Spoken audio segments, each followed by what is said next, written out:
this. Hello, welcome to my Let's Play of Nights in Dreams. That's Nights, and I'm with TheLizardGamer. I think that's what you want me to call you? Yeah, call me that. Okay, well that is what I will call you. And we are going to jump right into this game that TheLizardGamer doesn't probably know very well because nobody played this game. The reason why is because it was, as you can see, on the Sega Saturn, and nobody got that system except for really rich white people like me. And here's the Sega Saturn graphics. I like that they preserved it for you. Or like 7 triangles to make that character. Oh yeah, this is like N64 shit, but we're not going to expose ourselves to that. What they did was they updated the graphics for the PC release. I updated it. It still looks really silly. But as you can see, I've already played a couple levels. This is because I tried to record earlier and it didn't fucking work. I like the game better with the new graphics, so. Yeah, the long arms look a little bit weird.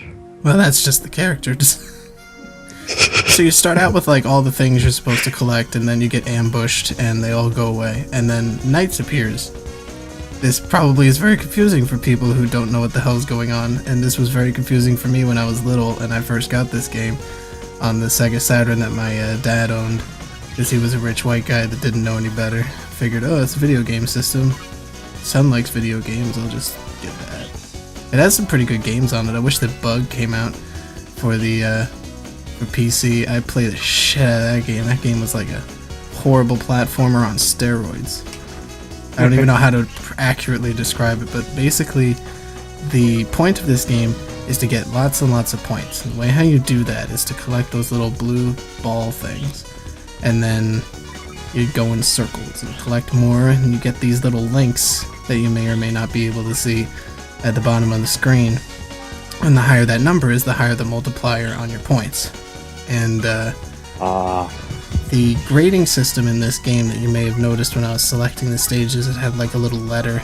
That's all based on the amount of points that you have for every single pass. Now normally you can just end it once you get that big thing to break, which is holding a little ball that's now surrounding this guy.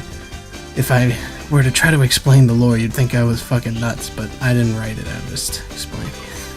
But I can't even like think about the lore without kind of laughing at it because of how fucking ridiculous it is. But basically the two characters, which are the little boy and little girl that we saw earlier, they had a bad day and they failed to do something or something. Like, it's literally what it says. I can even show it later. But they had a bad day, and they were taking one down and they were about to sing a sad song just to turn it around. But instead of doing that, they went to bed. And because they went to bed, they were exposed to this place that's like got a name for it, but I don't know the name. But it's like a dreamland area without Kirby, so it's terrible. And this is the character Knights, who is one of the inhabitants of this land. And these circle things are called dream energy, and every person in the real life has these dream energies. What the fuck is that? But anyway, I don't know what I just grabbed on. This just looks confusing. Well, the story's even worse. But anyway, we have all these dream energies that are trying to be harnessed by the bad guy. And the bad guy is going to use all this energy to come into reality and take it over. And it's up to you, Knights, to stop him by collecting all the dream energy that's been scattered through all these dream worlds that have been created by the bad guy. So we're playing in the bad guy's realm, even though it doesn't look like a bad guy's realm. Looks like a very peaceful, wonderful place. Yeah, I'd want to be there. It's created to disorient the children. Like, and let me tell you, this game can be pretty disorienting. Not afraid to say. I think that was kind of like their excuse for, oh yeah, the game's really awkward to play. It's because the evil guy designed it to be disorienting.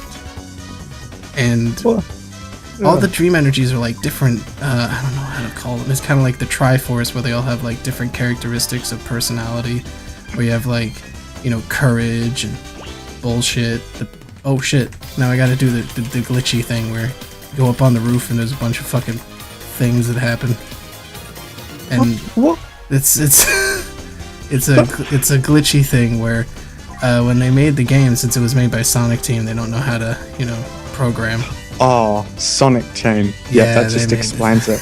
So, like, there's this trick element to the game, and if you go up against the roof, you, like, cancel the animation, but it still gives you the points. So you get, like, 1,000,000 fucking points from doing that. Like, you probably heard me tapping the fucking buttons like crazy. You just have to hit the shoulder buttons, and the faster you do it, when you're up against the roof at least, the more he, well, I think it's a he. It's supposed to be androgynous, but at the same time, the voice actor for the Wii version of this game that did come out for the Wii was male, so I have to assume that Knights is male. So he's like a Peter Pan of sorts from the dream world. But anyway, you have to collect... drugged up Peter Pan. It's one fucked up looking guy.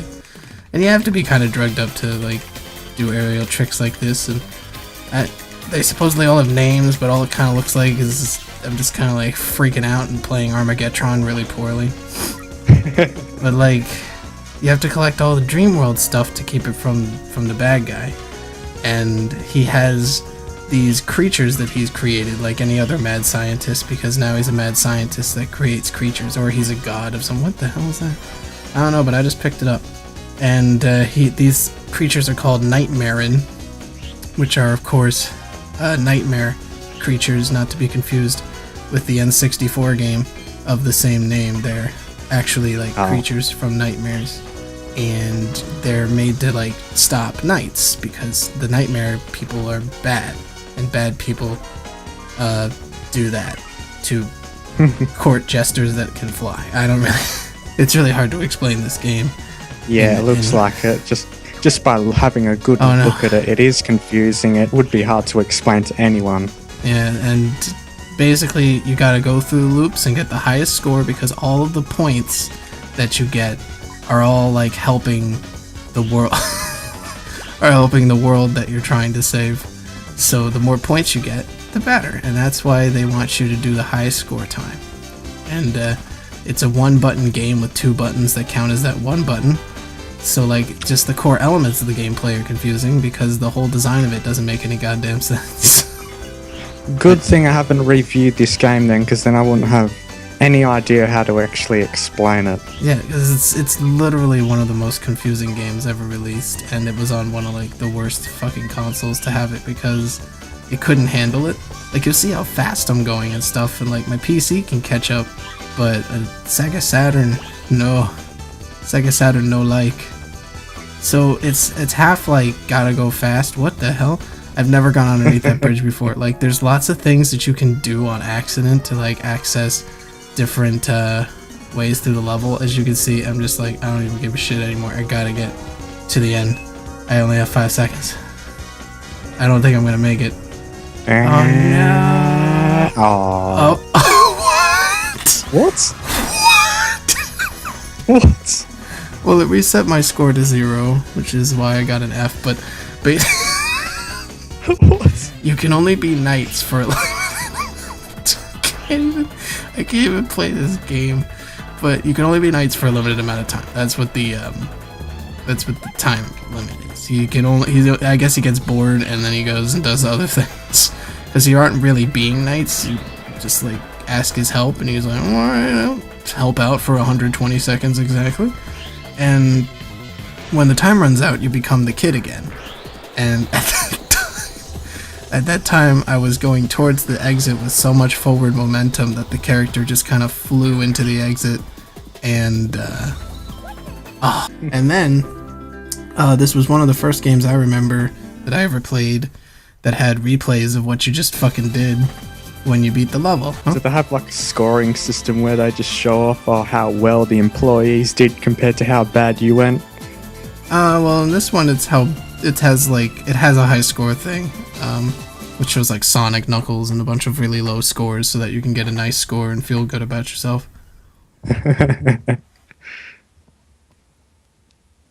So yeah, the world is called Nightopia. I only know that because of that hint. That told me the name of the world. So that's the dream world that we're in. I'm trying to get a better score on this world. So, I never really understood how this thing goes. And then this is an underwater world, so all the enemies are either fishes or that thing. The Jester chicken. Jester? What the? Who comes up with these designs? Same people who came up with this motherfucking design. Jester Peter Pan over here. I don't even know how to explain, like... It's just such a weird idea. Just other than, of course, you could just take the blanket statement and just say, well, Japan. But what's really weird is when there's enough water, you can control what he's doing. So I don't know. Game is about as consistent as something that is very inconsistent. I'm sure that there's a great example of, wow, I just like went through the thing, but it didn't matter. It's okay. How many times can you go around in circles without actually throwing up? I would say that Knight has no stomach, and that's why Knights can do the things that Knights does, because he can just spin like that forever, and I don't know, like if I was spinning like that, I think I would fucking throw up just from like the G-forces, because you're going supposedly, what the I didn't even know you could go up here. So you just learn everything new every single time, and it's...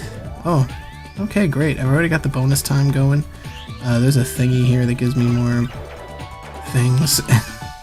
That's basically what this game is. It's a series of thingies that give you things, and then this happens, and you're like, what? What am I supposed to do? Series of thingies. It's a series of thingies, and then you get another thingy that lets you do various... I think that's the best explanation you are ever actually going to get in this game. This game? Oh yeah, that's about it. Then you go through the multicolored ring thingy, and then you could do a bunch of trick thingies, and then you get more points for Mr. Thingy. Where there was a thingy that appeared, but I couldn't get it. That's literally like this should be called Game of Thingies instead of Nights into Dreams. Like Nights, the Game of Thingies. Yeah. Knights, get the thingies. That's what it should just say at the beginning. And everything should literally be called thingies. Like, these are the round thingies, and that's the weird red thingy. I don't even know how that thing works. I think if you get a chain combo that matches the number on that thingy, it gives you more thingies, it gives you points. How could that be seen as a good game design?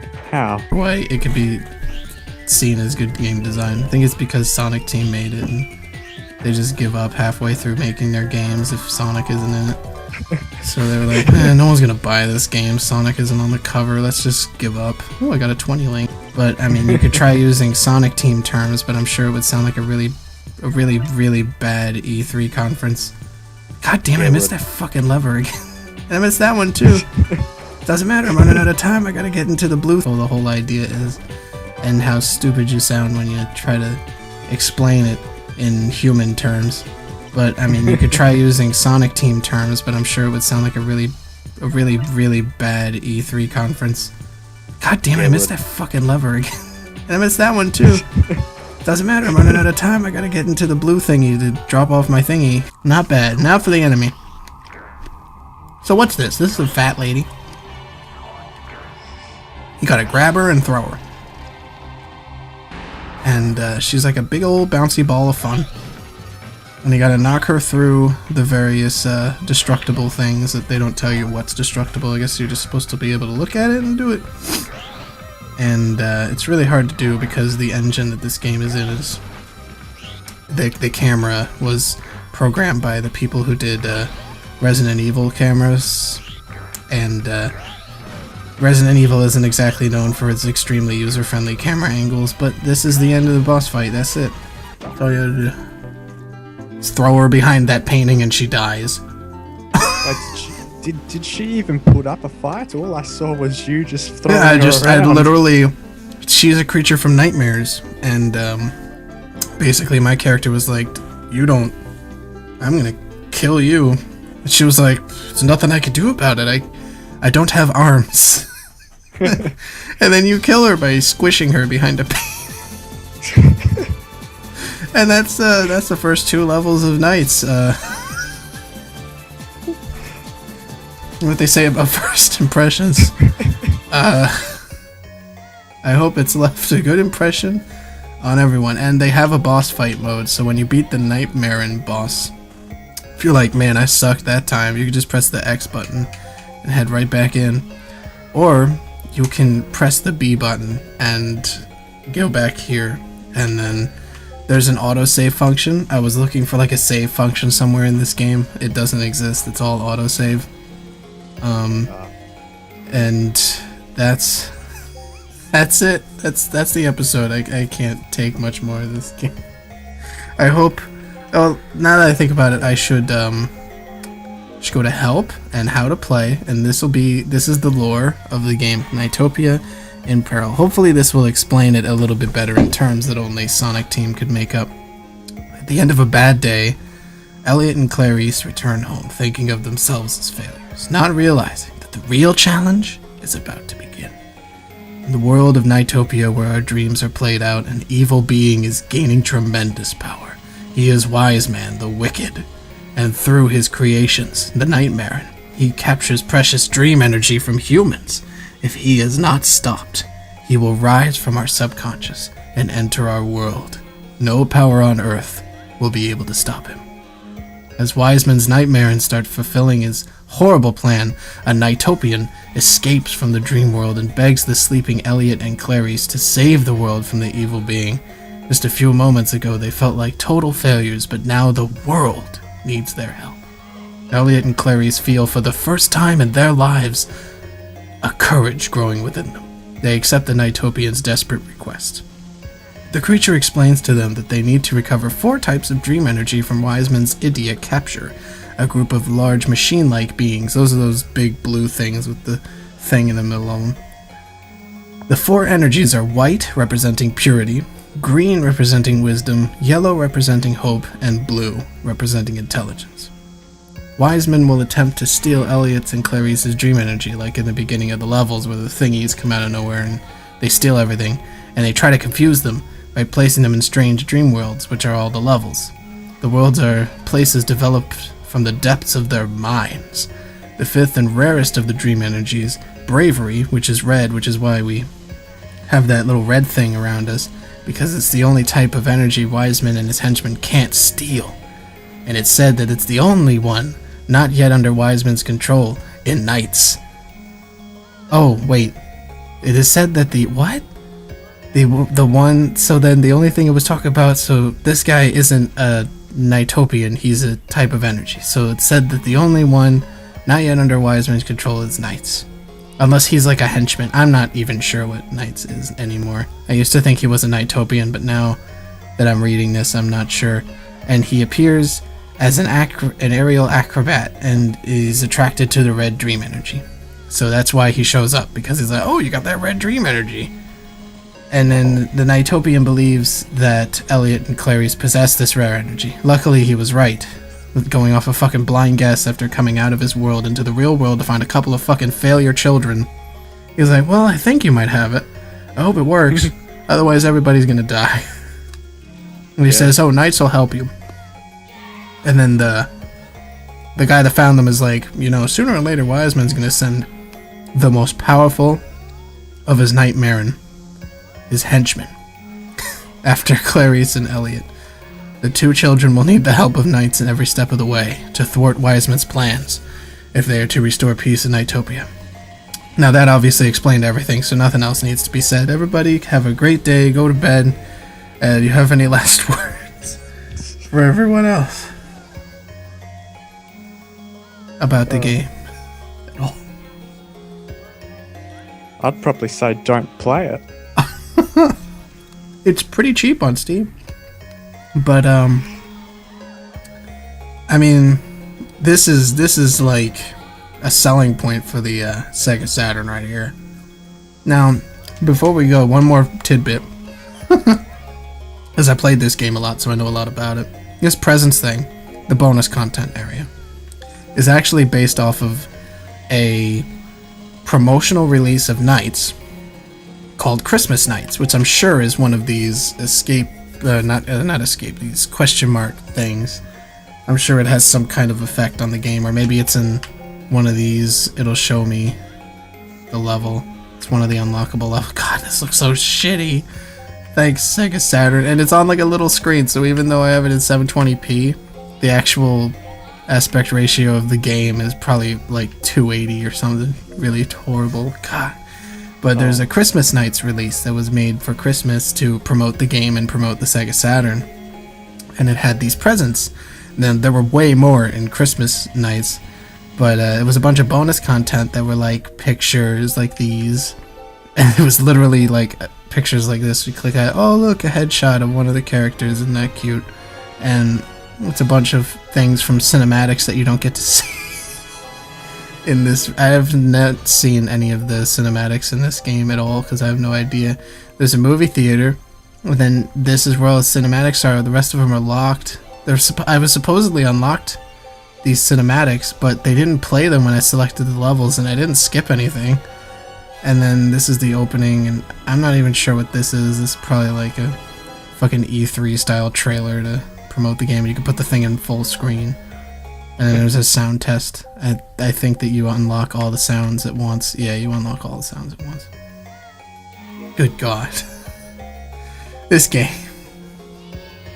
Oh, God. It's just, I wouldn't even know it existed if I never had a Sega Saturn, but it was like one of the 3 games that you could get for it. It was Panzer Dragoon, Nights into Dreams, and Bug were the 3 games that I had for the Sega Saturn. There were many more, but I only had 3. So I played this game a lot, and good God, is it fucking, it only gets worse as you get older, to be honest. So anyway, I threatened you with leaving before, and this time I'm actually gonna leave.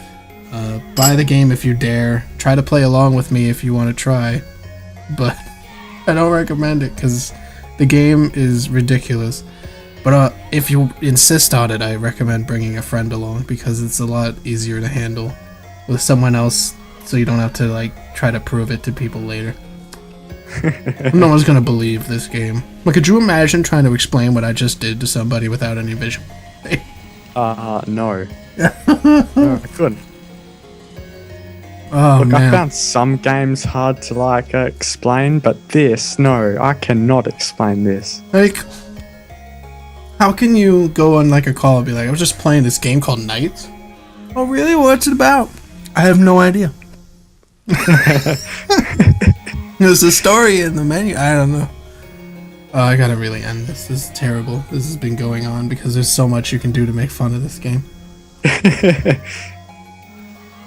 They should have done that. They should have just shipped over the Sekita Sanshiro game, which was much better than this game because it actually made sense. It was basically WarioWare before WarioWare existed. Ah. Yeah, Sega Saturn, definitely a system with a history that's worth reading into at least once. Just don't play the games. Go to bed. Yeah, I want to quit. Fuck this game.